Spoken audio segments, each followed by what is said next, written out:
Mais tout ton entourage souffre moralement. Même les États-Unis, ils ne peuvent pas dormir. Comment il va maintenant? L'Angola appelle. Comment ça évolue sa situation? La France doit appeler. C'est comment maintenant? Je vais te dire de la part de l'Éternel. La maladie doit quitter ta vie au nom de Jésus de Nazareth. Si le alpha de ce voyage, il est en même temps Jéhovah Rapha, celui qui t'accompagne, il ne permettra pas que ton pied chancelle. Pendant le voyage de 40 années, la Bible dit nul ne chancela, c'est-à-dire nul n'est tombé malade. Même ceux qui avaient la morsure du serpent, Moïse avait reçu le mandat de fabriquer un serpent de rein. S'il regarde avec la morsure, tu es guéri. Je suis venu te dire, cher bien-aimé, durant ce voyage, même si quelqu'un est mort à la jambe, à la tête, au niveau des coups, au niveau du ventre, au niveau de ton dos, il y a Jésus qui guérit, qui se livre, qui libère.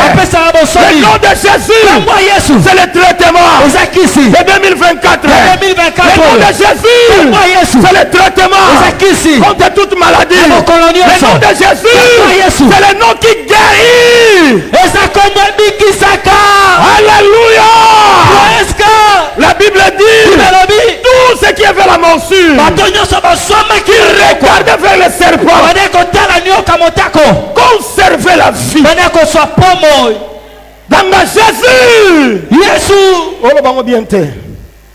Jésus, Papa Nani Olamugako, Jésus. Je suis venu te présenter Jésus. Le fibrome, le kyste, rassemble tes effets. Libère maintenant. Libère maintenant. Libère maintenant. Libère maintenant.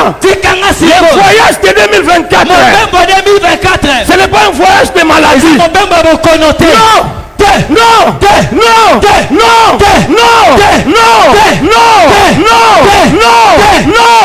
dis-nous comme moi je dis. À plus fort.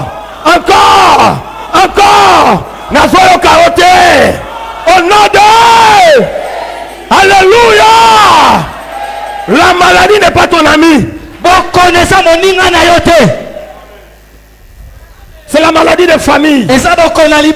C'est ma maladie de longue date. Ce n'est pas ton ami. Elle est venue pour te tuer. Elle est venue pour t'invalider. Même te dévaloriser. Elle est là pour te déshonorer. Elle est venue t'affiler. Ce matin, toute maladie doit chercher sa direction. Dis plus fort avec moi, amen. Amen. Écoutez-moi, les amis qui sont en retard ne savent pas de quoi nous parlons. C'est très mauvais de venir en retard au culte. Mais je tente de dire à quelqu'un, pendant que je parle, je ne vois pas janvier. Je ne vois pas aujourd'hui. Je ne vois pas hier. Mais je vois demain. Aucune maladie ne peut t'attraper, ne peut t'attraper pendant ce voyage. Pendant ce voyage, au mois de janvier, au mois de février, au mois de mars, au mois d'avril, au mois de mai, juin, juillet, août, septembre, octobre, novembre, décembre, maladie est na Komora. Dans la bonne santé. Tout le monde voisin, allo baraté. Dans la bonne santé.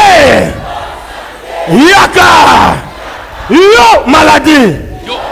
Tanga Komora, yo maladie. Tanga bisaka na yo. Bima! Encore! Bengane pendant 30 secondes. Bimsai.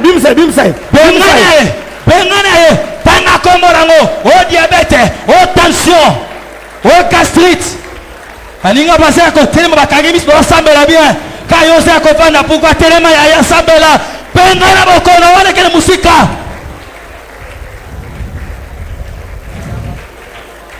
Déclare, je n'ai pas de rendez-vous avec toi, maladie. Loba yobo kono.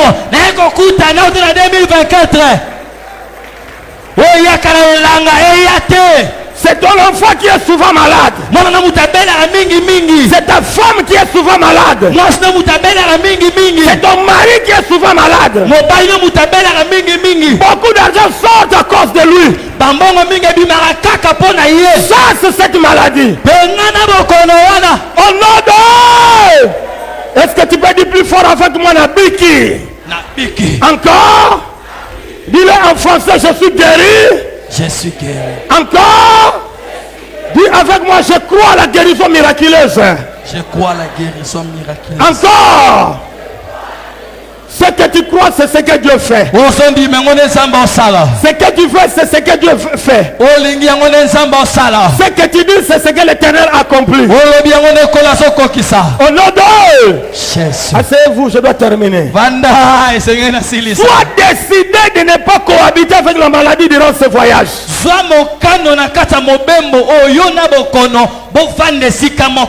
tu montes à bord d'un bus, ne permets pas ton voisin soit la maladie. Quand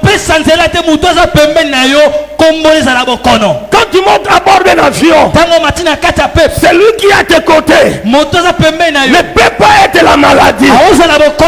Est-ce que tu me comprends? C'est-à-dire, le bus à bord lequel tu montes, la maladie ne peut pas monter. Le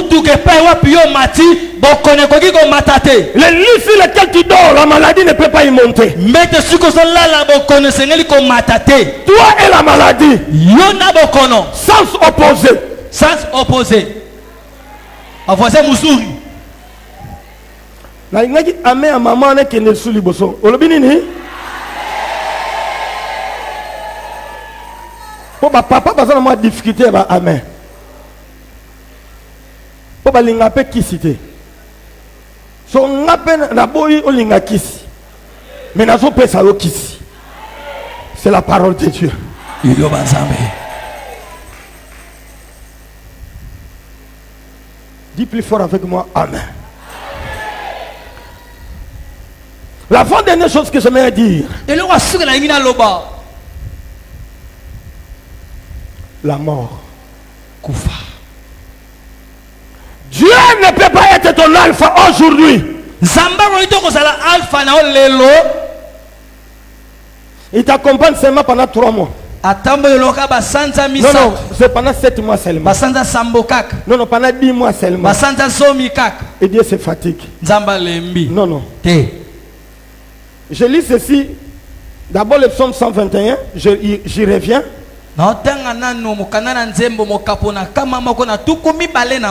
Le verset 8 dit: l'Éternel gardera ton départ et ton arrivée dès maintenant et à jamais. Mais Deutéronome chapitre 28 me dit ceci. Deutéronome 28. Deutéronome 28 me dit ceci. Verset 6. Il est dit, tu seras béni à ton arrivée et tu seras béni à ton départ. Je peux faire l'inverse. Tu seras béni à ton départ et tu seras béni à ton arrivée. C'est-à-dire que la pensée de Dieu est claire. À ton départ tu es béni. Le psalmiste dit à ton départ il te garde. Et à ton arrivée lui aussi te garde. Ici il est dit c'est la bénédiction qui t'accompagne dès ton départ. Et cette bénédiction ne te quittera pas à ton arrivée. C'est-à-dire que si la mort n'est pas une bénédiction, elle n'a pas été avec toi à ton départ, elle ne peut pas venir te chercher pendant le voyage. Parce que la bénédiction qui t'a fait quitter à ton départ t'accompagne jusqu'à ton arrivée. Soyez avec moi s'il vous plaît. Praise the Lord. Alléluia. Je disais encore, je ne parle pas de 2022. Je ne parle pas de 2023. Je parle de ce voyage. Na bane koloba boya na solo bela 2021 2022 2023 na solo bela ne mobembo ya 2024. Il t'a réveillé. Ala musaki. Il t'a relevé. A télémission. Il t'a introduit. A cotisio. Ce n'est pas pour mourir. Et ça pour nous kufate. Come on pa it deep. Je disais, il t'a réveillé. Il t'a relevé. Il t'a introduit. En 2024. Ce n'est pas pour mourir. Je dis encore, le Dieu Tout-Puissant t'a fait voir 2023 derrière toi. Il te relève, il te réveille, il t'élève, il t'introduit, il te fait voir 2024. En d'autres termes, je vais dire ceci. Moi, je ne suis pas venu faire l'inspection de 2024. 2024. Je ne suis pas comme les espions que Moïse avait envoyés juste pour explorer le pays.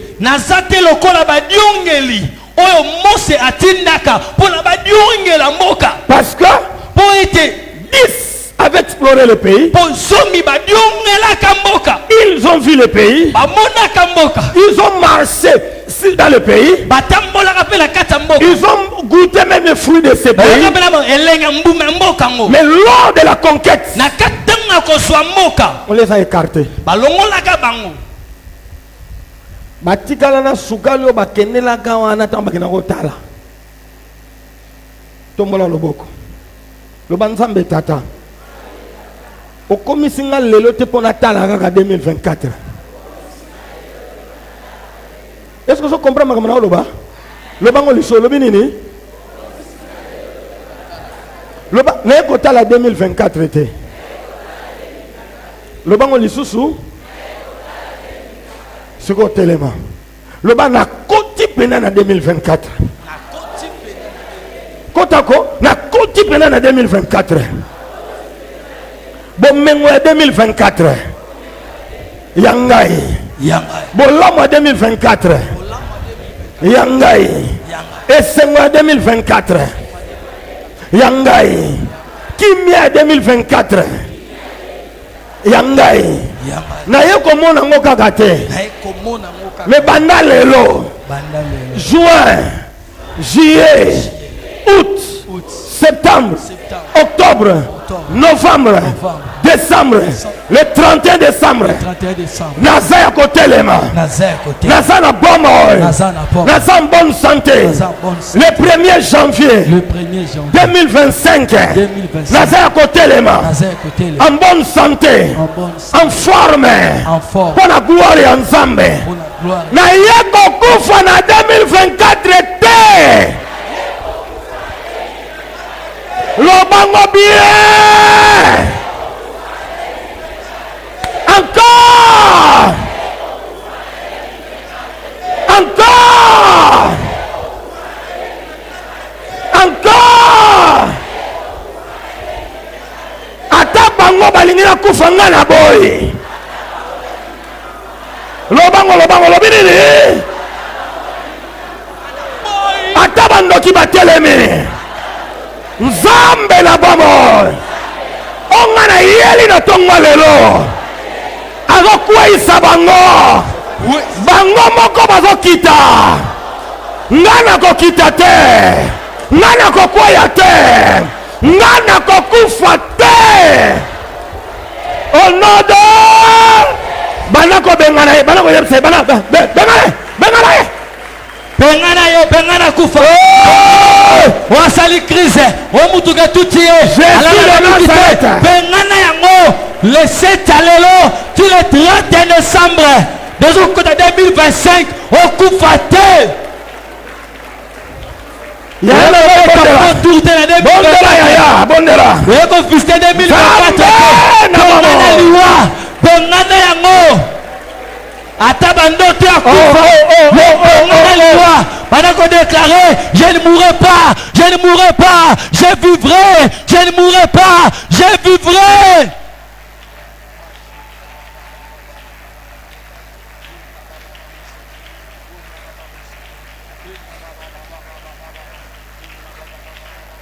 Au moni bandela 2024 au komona pe suka na yango komona suka na yote bandako sakola 2024 et komona suka na yote et komona suka na yote au nom de Jésus au konsambe na zambe bien toye ko lamba 2024 na prière na présence ya Nzambe.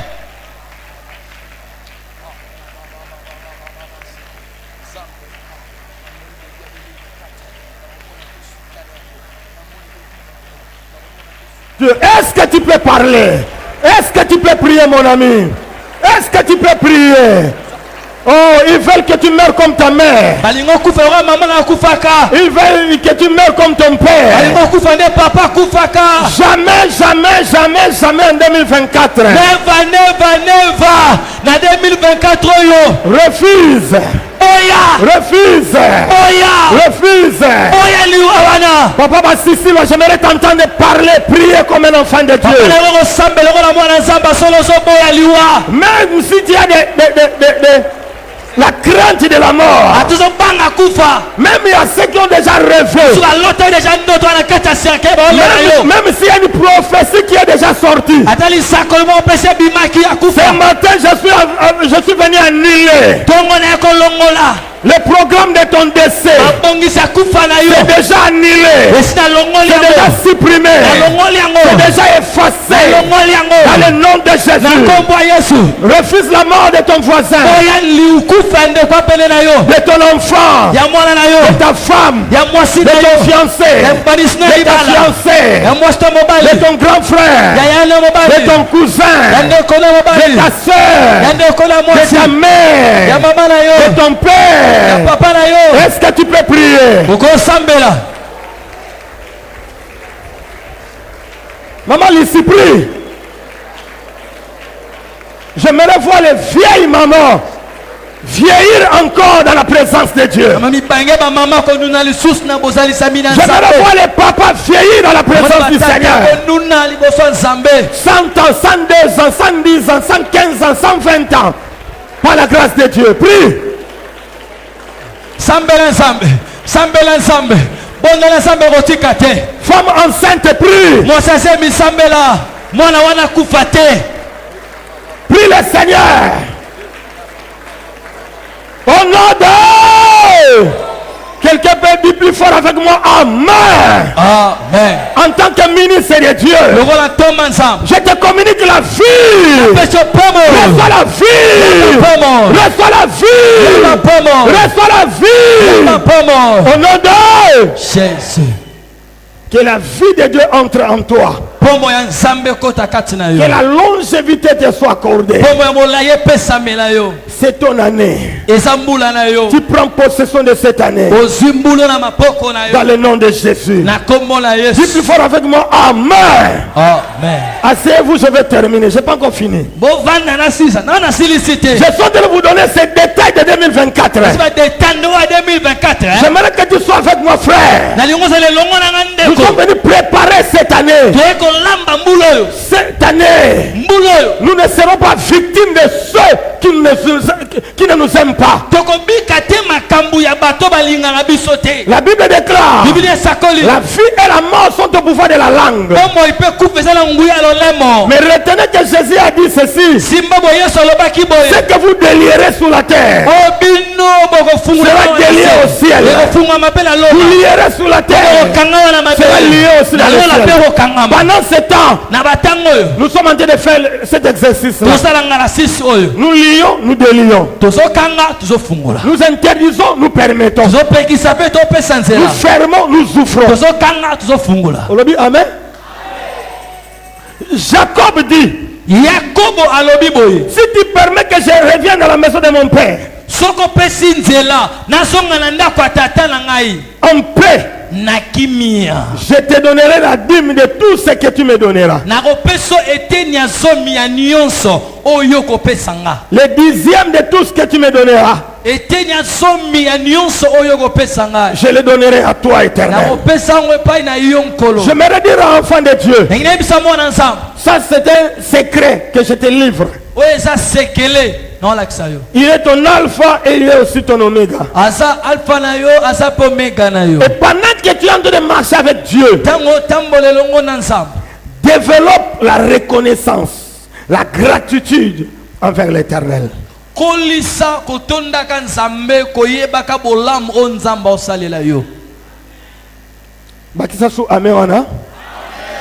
Nous avons dit ceci. Il donne l'argent, il donne la nourriture, il donne le vêtement, n'est-ce pas? Qui donne la bonne santé? C'est qui? Qui va donner la longévité? Maintenant dans tout cela,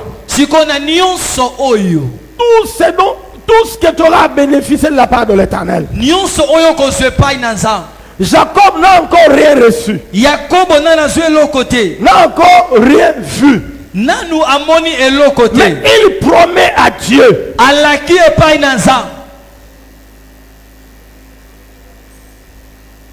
C'est-à-dire, il était certain que Dieu avait entendu sa prière. Il était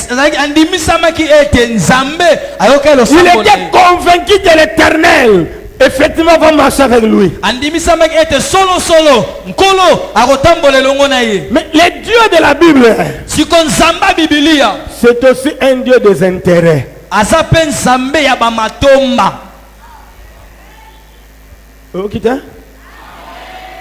Nous avons appris la nuit. Cet arbre qui ne donne pas de fruits, pourquoi occupe-t-il la terre inutilement? Coupons-les. Quand Dieu te donne l'argent, ce n'est pas pour toi seul, c'est pour Dieu aussi.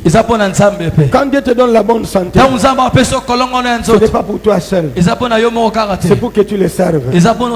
Quand Dieu te donne la vie, ce n'est pas pour toi, c'est pour lui.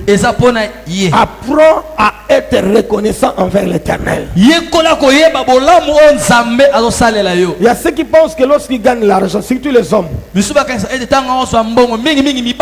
c'est pour que toutes les femmes du monde deviennent les leurs. Tu vas te tuer toi-même avant le temps. Dieu ne te donne pas l'argent pour que tu embrasses toutes les filles. Et pour les femmes, lorsqu'une femme a un peu d'argent, c'est l'orgueil. La femme n'obéit plus à son mari. Elle ne respecte plus les gens. Parce qu'elle parle français. C'est elle qui paye le loyer. C'est elle qui fait ses sous-sœurs. Moi je suis venu te dire, Dieu te bénit d'abord pour lui. Écoutez l'exhortation de Jésus à Pierre. Va dans la rivière, jette la maison, tu auras un poisson. Ouvre-lui la bouche. Tu trouveras l'argent. Récupère cet argent. Paye d'abord l'impôt. D'abord pour moi. Et ensuite pour toi. Quand Élie arrive dans la maison de la veuve de Sarepta, il lui dit, prépare d'abord pour moi.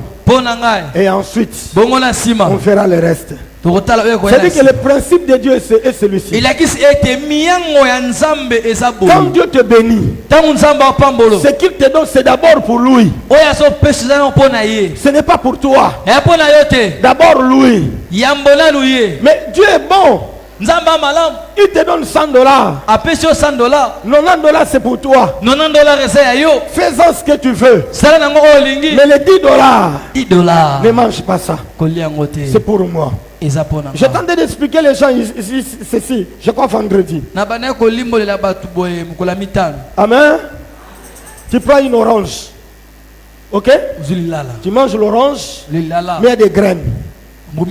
L'orange est succulent. Mais quand tu te dis que, ok, comme l'orange est succulente, en toute façon, je vais manger aussi les graines.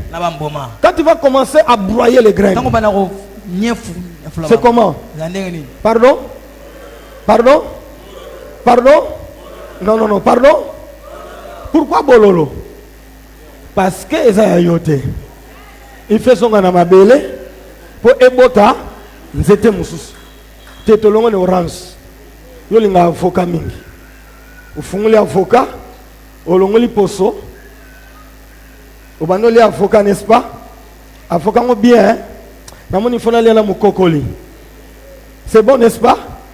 Hein, obandi pe kolia mukokoli. Eza nini? Na yo kiote nini? C'est-à-dire que ce que tu dois manger, c'est qu'il a. Mais ce qui est réservé à Dieu, n'ose pas. C'est ça la part qui revient à l'Éternel. Quand tu bouffes la dîme de Dieu, tous les $100 tu manges, tous les $1000 tu manges, l'argent de loyer, tout tu manges, le versement des commis, le versement des censés, tout ça, tu bouffes tout. L'offrande du prophète qu'on te donne, tu bouffes tout. Dis-le bien, tu n'as pas bien dit. L'offrande du prophète qu'on te donne, tu bouffes tout. Sache que tu es en train de chercher la malédiction toi-même. Parce que les graines que tu as mangées, les noyaux que tu as mangés vont créer un dysfonctionnement dans ton ventre. Tu as consommé ce qui est interdit. C'est pourquoi un conseil gratuit que je te donne dès le début de l'année. Vaut mieux rester avec les 90% avec la bénédiction de Dieu que de bouffer tous les 100% avec la malédiction.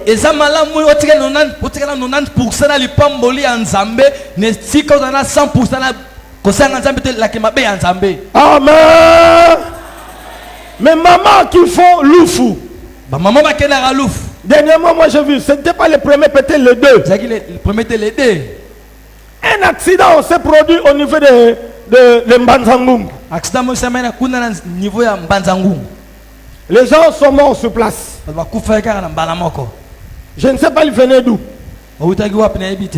Mais n'avons-nous pas appris que les gens sont allés à Louf, ne sont pas rentrés? Le véhicule a connu un accident.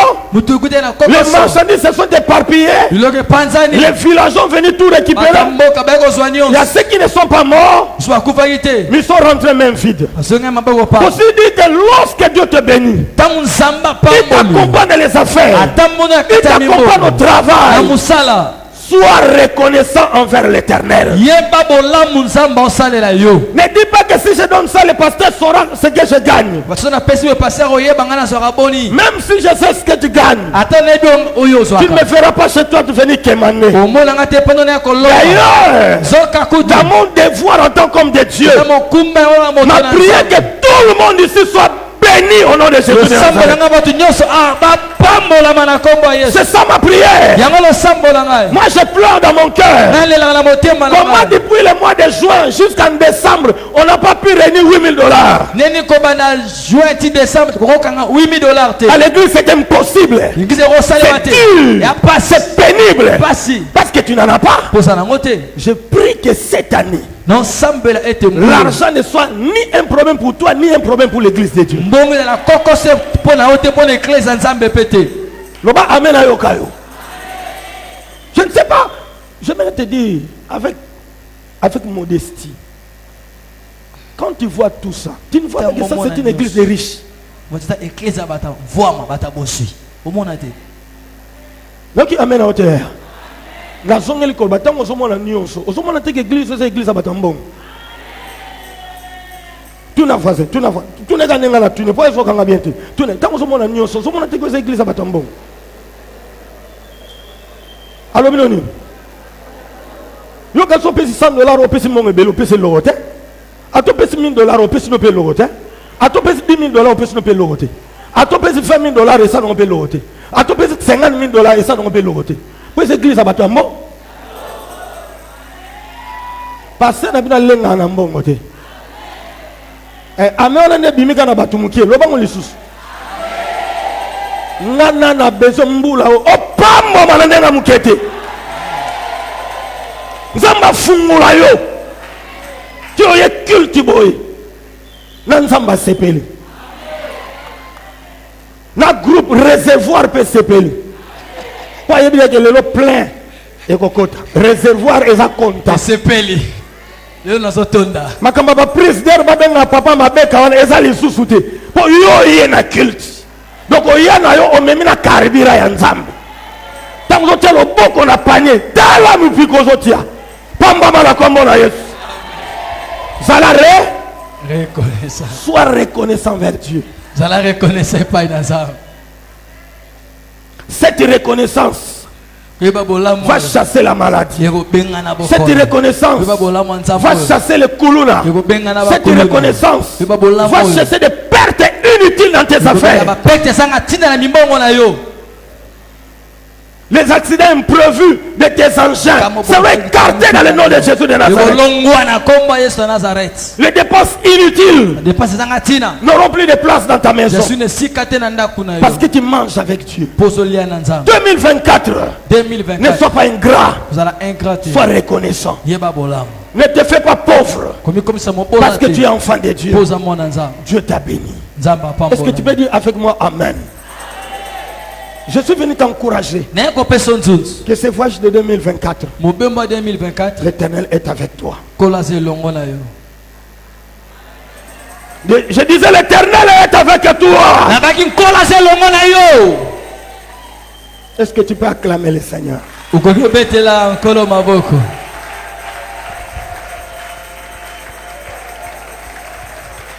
Bonne année! Ngana holo 2024 yo telemi maboko likolo gangi bonne année 2024 et yo qualité 2024 non 2024 na bongi 2024 non ganga na pafuki na pambwami 2024 nous sommes allés kangisa na pafuki na fungwami 2024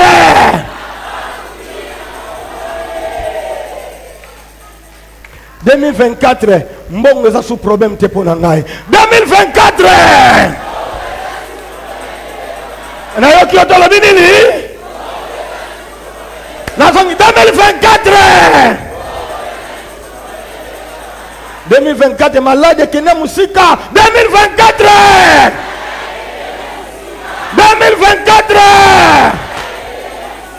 2024 na yeko kufate 2024 élocanité 2024 encore 2024 nazo salisa au théâtre te mais nazo libérer le parole de foi Armélie soko telema nazo salisa au théâtre te ce que tu déclares. C'est le résumé de mon message, ce que nous sommes en train de faire ici. C'est le résumé de mon message. 2024, 2024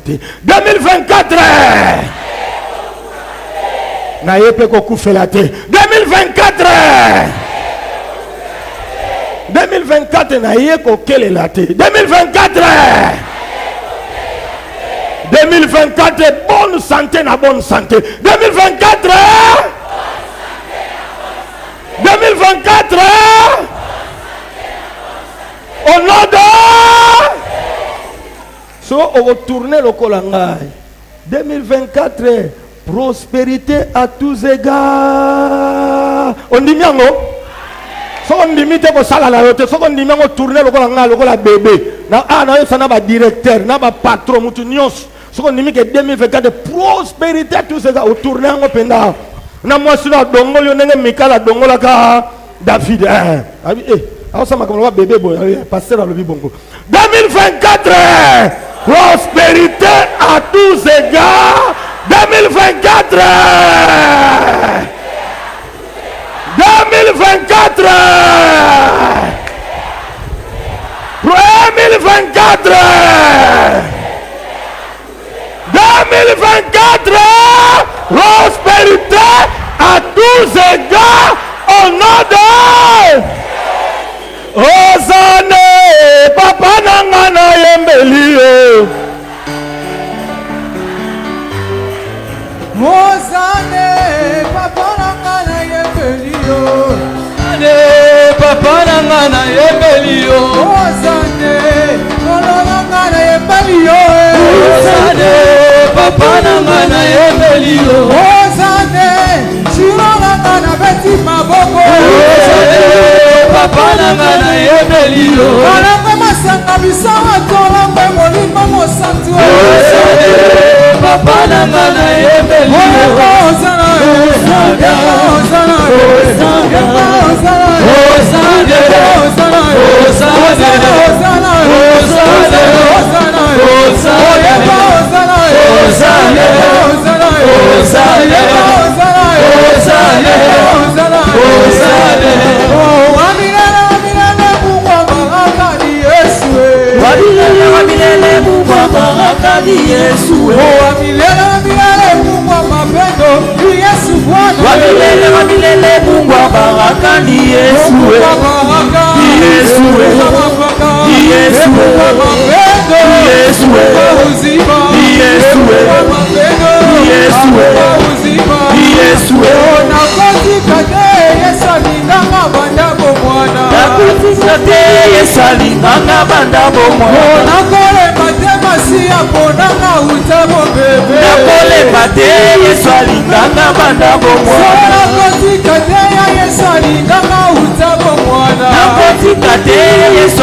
Alléluia. Alléluia. Je lis un passage ici. J'annonce dès le commencement ce qui doit arriver. Et longtemps d'avance ce qui n'est pas encore accompli. Je dis, mes arrêts subsisteront et j'exécuterai toute ma volonté. Aujourd'hui nous sommes au commencement. Il annonce ce qui doit arriver. Dans le nom de Jésus de Nazareth. 2024. C'est ta meilleure année. Je disais c'est ta meilleure année. C'est ta meilleure année. Au nom de recommande 2024 les mains du Seigneur. De janvier à décembre. Prie Dieu.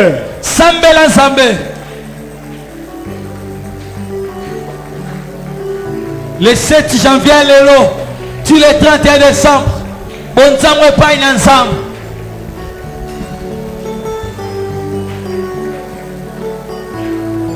Samba tambola na yo.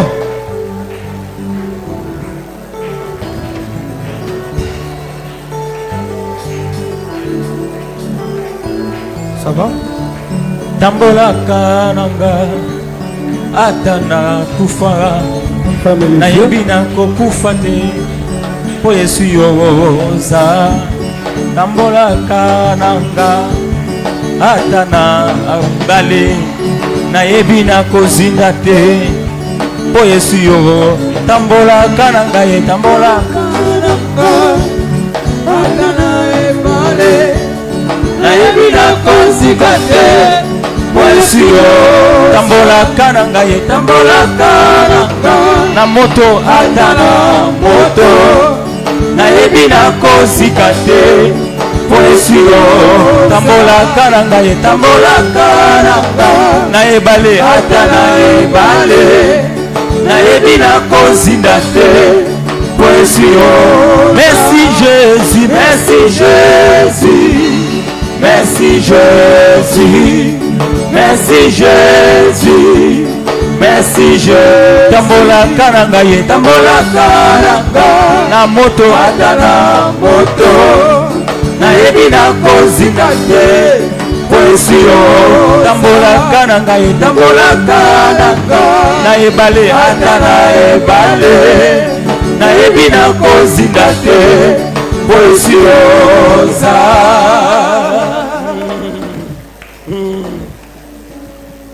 J'avais demandé aux gens d'amener les projets. Si tu as écrit quelque chose, tu le présentes à l'Éternel. Si tu as apporté tes documents, tes diplômes, tes dossiers, tes CV, présente-les à l'Éternel. Il y a ceux qui ont des ambitions de voyager, soit pour les affaires, soit.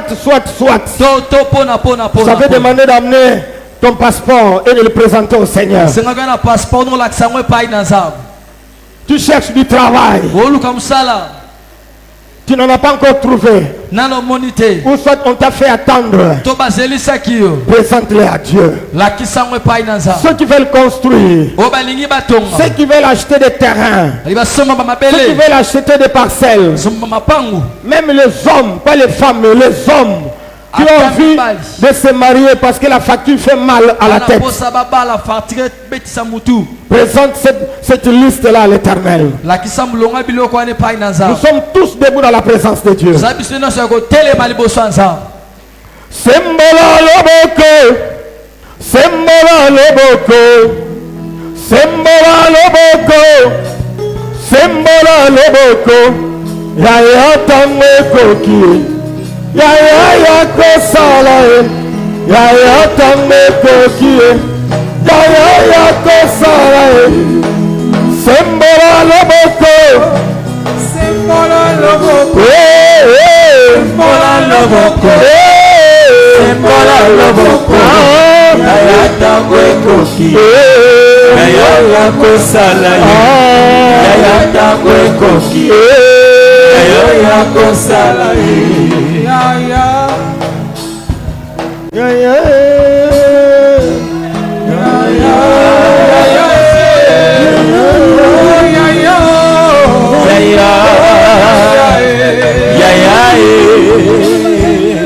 Jésus, Jésus, Jésus, Jésus.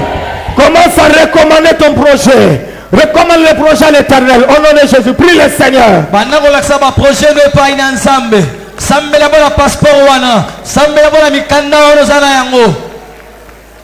Tu as des procès au parquet, dans un tribunal.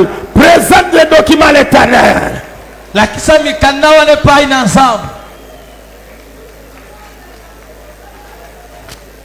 Tu es commerçant, commerçante. Tu as amené tes documents. L'identification nationale, Le registre de commerce, présente-le à Dieu, même si tu n'as pas encore de capital. Dis à Dieu, bénis mes affaires.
Les étudiants, les élèves, priez le Seigneur. Femmes commerçantes, débrouillards, priez le Seigneur. Hommes de métier, mécaniciens, carreleurs, peintres, recommande tes projets à l'Éternel. Recommande à l'Éternel. Cette année, il faut honorer moi. Il faut pas honorer Nalibala. Est-ce que tu peux prier? Est-ce que tu peux prier? Est-ce que tu peux prier? Ma fiançaille milai. Mbula oyo, binonyo sobobala. La commo na Yesu Masia. Est-ce que tu peux lever la voix et prier? Nous sommes le 7 janvier. Oh mon Dieu, tous les 359 jours qui nous restent, que l'Éternel Dieu étende sa main dans tes projets. Vous qui nous suivez sur notre page Facebook, recommandons tous nos projets à l'Éternel. Prie Dieu, ne t'arrête pas, papa.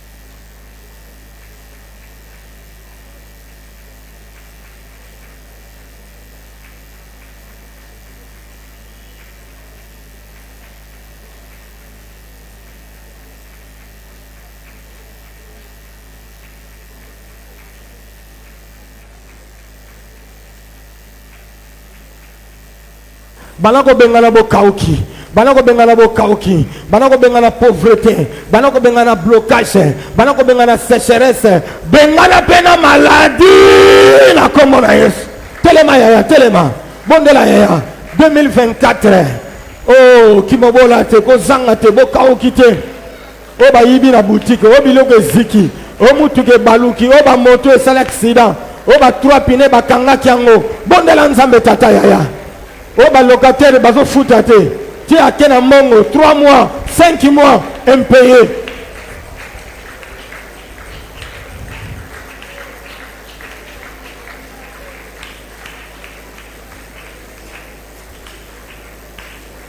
Oh mon Dieu, gloire à toi le Dieu vivant, gloire à toi le Dieu tout-puissant, gloire à toi Seigneur, gloire à toi Jésus, gloire à toi le Dieu tout-puissant. Zambe tatana la bomo, Zambe na nguya, Zambe na bikamwa, Zambe na bomo, Zambe na nguya, sembola loboko na yo, sembola loboko na yo, na kombo na Yesu Masia. Yaya bengana bengana bengana bengana bengana bengana bengana bengana programme Satana likola bomo inayo bengana programme Satana bengana programme babandoki bengana programme miyibi bengana. Oh mon Dieu, alléluia alléluia alléluia alléluia alléluia alléluia alléluia. Bondela Nzambe na bomo wa condition en 2024 alongi sayo la kombo na Yesu. Na kombo na Yesu, na kombo na Yesu, na kombo na Yesu, na kombo na Yesu. Na ina bondela.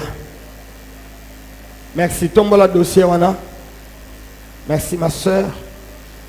Nous avons bien nous allons couper sa dîme. Ce nous allons kangami c'est que nous allons ouvrir la porte musus. Il y a bien collé ka. Et pas on nous soit plus au que nous sommes salaire moins. Nous avons fait ça au plus. Nous avons montonio soza awa. Projet olaki c'est pas une nzambe. Na bondele te nzambe. Akokisa yango. Ozana ba moyen te. Ozana main d'œuvre te. Ozana ba moyen financier ya kokoka te. Mais bano bana posa ba kende université ba parents ba lobino zelanan na yebina mteso na osala ndenge nini bi nzambo asala likolo na se alongisa yo projet na yo ya d'étude ya musala ya kotonga ya kosomba ndako ya kosomba mabele mbula oyo nzamba kokisa yango. Yana lingi moto nyonso za awa nzambe a accéléré ko pambola yo. Nzambe a accéléré ko pambola yo. Financièrement, matériellement, spirituellement, physiquement. Et tu es condamné à prospérer à tous égards. Au nom de moto nyonso batelemela yo lelo bayebabane ko telemela bakwai na kombo na Yesu. Kaka ndenge Farao achola ndenge Goliath akata na mutu bango banguna no nyonso oyeba bango yeba bango te ya famille to te nalobi bakwai na kombo na Yesu.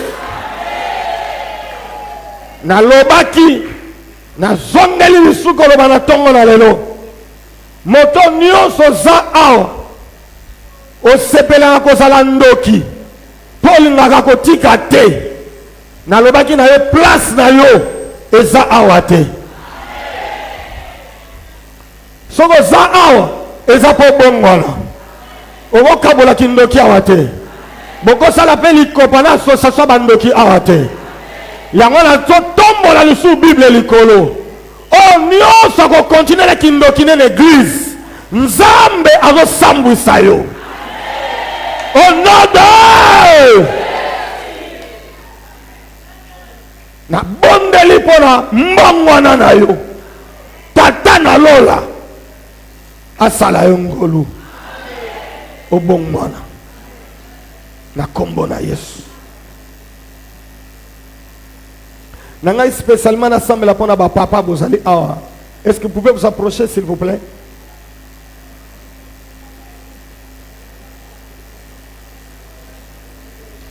So ba le ba papa ba estika la na couloir au kimaka. Mais ana bi le kaliboso na epte soko leka te.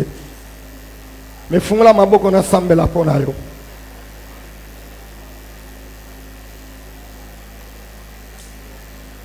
Fungula maboko.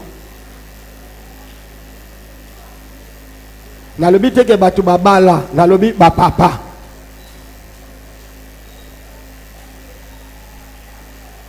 Lobe longo na ngai nzambe tata. Na ba frère nyos, ba frère venez.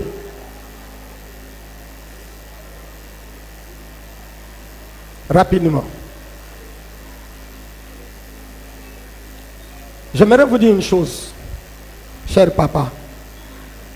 Nous avons constaté plusieurs années que vous n'êtes pas assidus dans les choses de Dieu. Plusieurs d'entre vous, vous regardez les choses, le travail de Dieu de loin. Vous n'êtes pas docile, vous n'êtes pas soumis. Et certains d'entre vous continuent à boire l'alcool. D'autres continuent à à vivre dans l'adultère. Quoique marié, mais tu as des maîtresses ça et là. Écoutez-moi très bien, cher papa. On ne se moque pas de Dieu. J'ai toujours dit que ça, ce n'est pas l'église catholique. On peut se permettre de faire de n'importe quoi. Ça, c'est l'église du Seigneur. La parole est prêchée pour la repentance. Mets ta vie en ordre. Papa, Oyoginga, déjà l'élo, tu as vie en ordre. Débarrasse-toi de tout ce qui peut empêcher la main de Dieu de te bénir. Débarrasse-toi de tout ce qui fait de toi un païen. Alors que ce matin, tu es là dans l'église du Seigneur. Je t'exhorte en tant que ton père. Mon Dieu te fait le bonheur. Moi, ton père, j'ai toujours prié pour que tu sois béni. Mets ta vie en ordre. Est-ce que tu as tout ça n'est pas année. Fongola maboko. Kene komiti ke pa ina nzambe. Ni bonza e pa ina nzambe. To bondel. Recommande-toi l'Éternel. Beveli akangi misute. Akitika mutu makangi misute.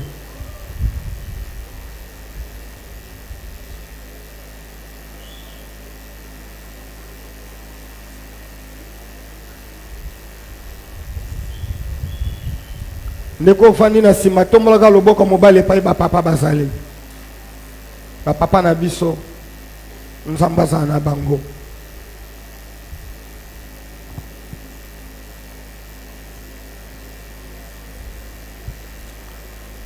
La kombo na Yesu.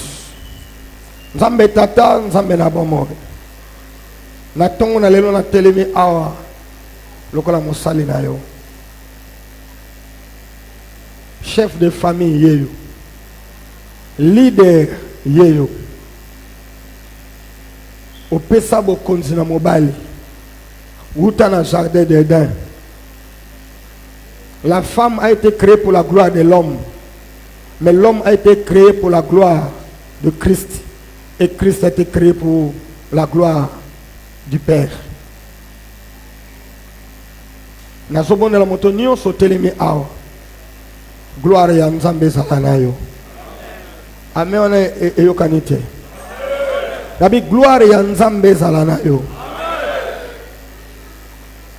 Ezana mingi boza pour chasser, réclamer, rechercher. Il y a un avis de recherche autour de ta vie. On te cherche le matin, on te cherche à midi, on te cherche le soir. Mais na nile avis de recherche on a comme on a Yesu. Na pas soli mandat d'arrêt satanique na comme on a Yesu. Oh, mandat d'arrêt satanique n'a pas soli yango na kombo na Yesu.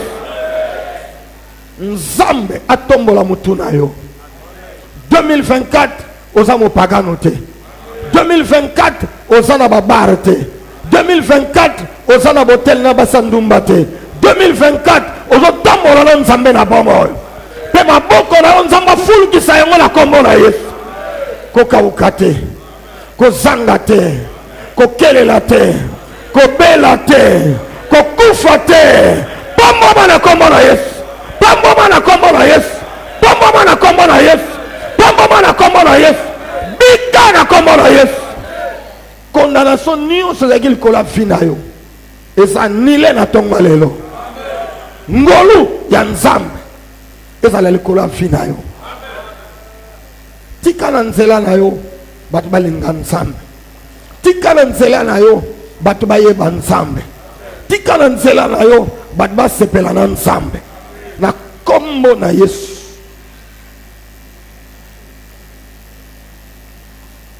Loba amen. Misala na efuluka. Nabi misala na efuluka. Nabi misala na efuluka. Nabi misala na efuluka. Nzambe apesa o opportunité inattendue mbula oyo. Oh. Nabi Nzambe apesa o opportunité inattendue mbula oyo. Ko sala mutato du jour te. Mais ça l'a monté Nzamba fungli ba opportunité. Ceux qui t'ont bloqué, eux-mêmes se sont bloqués. Parce que toi, tu deviens imbloquable, imbloquable, incangamable, inlocamable. Au nom de Dieu, soyez bénis. Toutes les femmes, approchez. Approchez s'il vous plaît. Fungla Maboko, merci maman. Jeune soeur, maman, Poussana. Les enfants, attendez-moi là-haut, je viendrai. Yaya, toi tu attends les enfants là-bas. Fungla Maboko, maman Kangamis. Nangana ipsa moi signo sozali awaboué.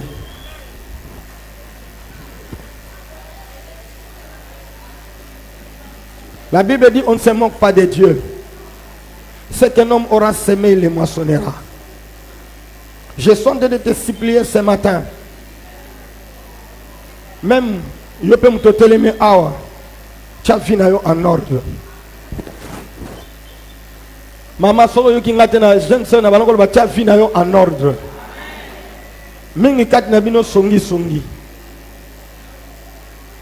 Ba misupe bozana kindoki. Ozala kapena na sorcellerie. Misusu kat na bino ma vie qui ndumba ezanan 2024 yangoyo linganza mbasekisa yo longwa na ba futilité longwa na négligence longwa na distraction mama tozo sambela nzamba lokoti biso na samoyo nazote ya bino masapote na mone elengi ya kozana nzambe na mone lengi ya kosalela Nzambe na mone lengi ya kobanga Nzambe na mone lengi ya koluka kelongi na Nzambe na kobondela na kokila Nzambe na kosaka te yo mutu ba oluka yo mutu ba okanela yo mutu ba lakela mabe tokoti mbula sika na zuli sus bokonzi o Nzambe apesi ngai na nile condamnation nyonso na vie na yo na kwa isi ba limite nyonso na vie na yo na nile maloba nyonso ya ngai pe ya nkele basakaka likolo na yo. Est-ce que amen na yo kolega ya voisine na yo tozane bandele ya mbula mbula oyo eza lokola mbula eleki te bisenga senga bidefa defa oteka kame omataka te otikala esika moko babakisela wanga capital mbula oyo loboko na nguya na Nzambe esembola milikolo na yo. Tu es condamné à réussir au nom de Jésus de Nazareth. La malédiction n'a plus sa place. dans ta vie. Je dis encore dans le nom de Jésus, quand tu dis Amen, c'est l'Éternel qui accomplit ces choses. La malédiction n'a plus sa place dans ta vie. Dieu ne t'a pas amené en 2024 pour le combat. Est-ce que tu m'as entendu? Oyoko bunda en 2024 était. Oko bunda te pour Léa. Oko bunda te pour Lata. Oko bunda te pour sima $1000. Nzambe a facilité makambo na kombo na Yesu. Mama sambeli mingi pona ba grande fille awa. Ngana eko ba suna tongo na lelo. Okota ne oyo pon nzamba balisa yo. Libala ya malonga. Libala ya bien. Na muta malonga. Loki amen ona se ya. Mingi bobala awa me libala ngoza ngai. Eza bololo. Wana posa obima. Okoma femme seule. Menina yebisa yo. Koboma libala te. Menga bondele te nzambe na bomo. O alobi na Luc to tika ngona numbula oyo. To tia fumier. To tala na bambula ezali koya soki ebota mbuma. Mengi mbula oyo libala na ebonga na kombo na Yesu. Libota na yo ebonga na kombo na Yesu. Bilakeli mabe, ya divorce, ya célibat, ya malédiction, ya limitation, elongwe na kombo na Yesu Masia. Kobela bela, elongwe na bomo inaona kombo na Yesu. Nzambe tata, telema, moni sankembo na yo. Oh, Nzambe tata telema, moni sankembo na yo. Lobelongo na ngai gloire Nzambe lati ngai. Lobango lisusu. Faveur Nzambe zo tambola na ngai. Lipamboli Nzambe za na ngai longo. Bao baluka ngai. Bango moko bakwei. Bao bakanela ngai. Batikali na soni. Ponga na mwana Nzambe. Na tambola na Nzambe mbula oyo mutu eza ko telema makama minene yango ife salama na nzela na ngai pe na bomoi na ngai na kombo na Yesu. Nina yebisa yo oyebi kesa na basi babongisa pe ba famille na yoki yo te. Ezana ba mama mususu azana mobali te aveuve mais atikali atangisi bana tina université. Mama mususu atanga te mais na momongo ya muke Nzamba visiter bana na ye. Bana na wa pombo bana kombo na Yesu. Bana na wa pombo bana kombo na Yesu. Na nzela na yo mobali na yo pe apamba na kombo na Yesu. Azoba faveur na nzela lo sambo na yo. Sois une femme bonheur, sois une femme sage, sois une femme vertueuse, sois une femme de valeur, sois une femme d'espoir. 2024 au nom de Jésus. Nana gangi amen. Pambama. Nzamba tambola na yo.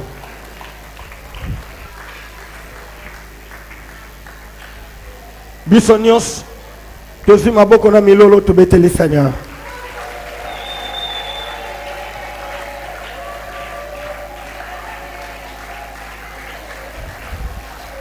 Na baloko lo bato betela nkolo maboko papa kadima oyekinga.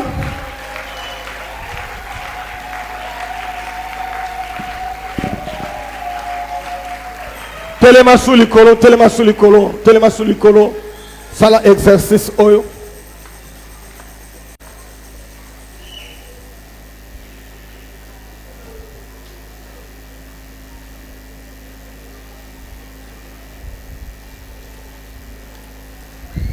Banda janvier ti décembre victoire ezala ngambo na ngai. Okolo bayango.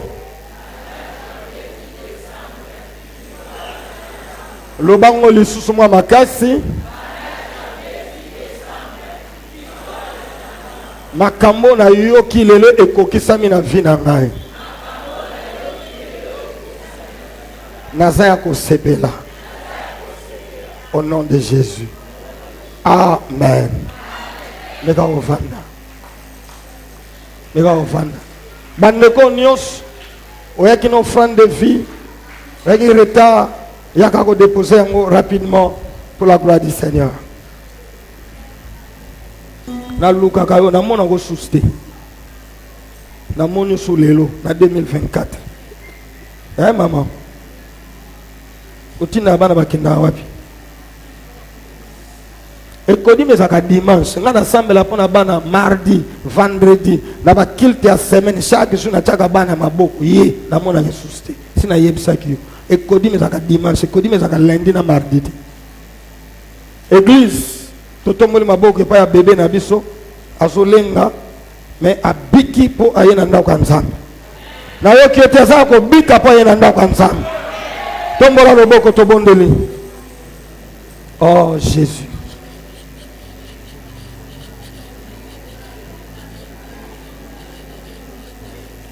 Reçois la vie au nom de Jésus. La fièvre, la mort, la malaria. Je menace tout ce qui est du diable. Au nom de Jésus de Nazareth. Tu es venu dans la présence de Dieu. Chaos, malade. Mais tu sors de ces lieux. Guéri, délivré, libéré.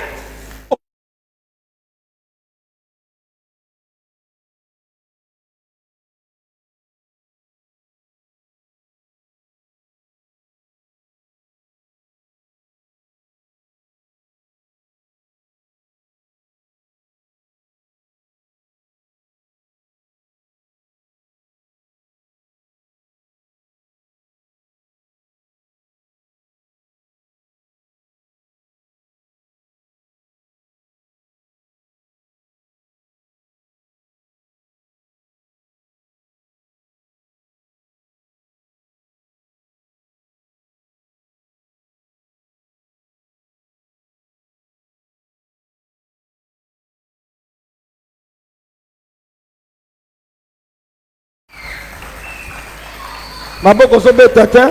Amina. Merci. Merci. Praise the Lord. C'est le premier dimanche du mois, je vais faire l'offrande. Nengana ipsa motonyo sozali awa lelo.